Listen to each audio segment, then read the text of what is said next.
앞선 MBC 뉴스에서 전해드렸듯이 지난해 30명의 사상자를 낸 오송 지하차도 참사와 관련해 변호사와 교수 등으로 구성된 시민진상조사위원회가 넉 달 만에 조사 결과를 발표했습니다. 재난관리의 모든 단계가 제대로 작동하지 않았다면서 김영한 충북지사 등 책임자들을 형사처벌해야 한다고 밝혔습니다. 김대웅 기자입니다. 지난해 7월 15일 오전 7시 1분. 인부 6명이 사보로 흙을 퍼담아 임시제방을 보강하고 있습니다. 이날 새벽 중장비가 투입됐다면 오전 7시 58분 제방이 넘치지 않았을 것이라는 게 시민조사위의 결론입니다.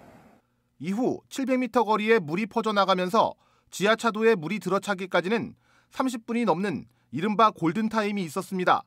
이때 제방이 붕괴된 사실을 제대로 전달해 도로를 통제했다면 참사는 벌어지지 않았을 겁니다.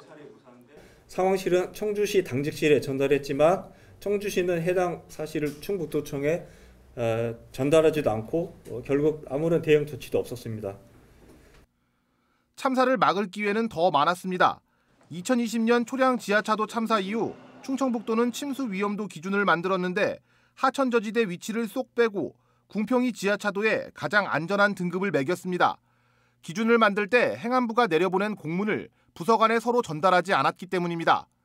청주시 역시 이 지하차도를 여름철 재해 우려 지역에서 빼면서 침수 위험을 제대로 살펴보지 않았습니다. 집중호우가 발생하고 나서는 충청북도와 청주시가 각자 재난안전대책본부를 만들어 정보를 공유하지 않았고 각종 재난상황 점검과 비상대책회의는 방심하지 말라는 정도의 형식적인 내용에 그쳤습니다. 이른바 컨트롤타워는 없었습니다. 재난관리 체계상 예방, 대비, 대응, 복구 시스템이 있는데요. 그중에 제대로 작동된 게 하나도 없었다라고 말씀드립니다. 시민진상조사위는 지난해 이 지하차도에서 벌어졌던 참사가 불가항력의 재난이 아니었고 막을 수 있던 기회를 여러 차례 무산한 모든 관련 기관의 책임이 있다고 결론을 냈습니다. 조사위는 김영환 충북지사와 이상래 전 행복청장은 중대재해처벌법을, 이범석 청주시장은 업무상 과실치사죄를 적용해야 한다면서 검찰의 조속한 수사를 촉구했습니다. 도로 관리에 관련돼서는 충북도지사의 중대재해처벌법상의 책임, 마지막으로 이 재난의 전반적인 관리에 관련돼 가지고는 청주시장의 업무상 과실치사죄에 따른 책임.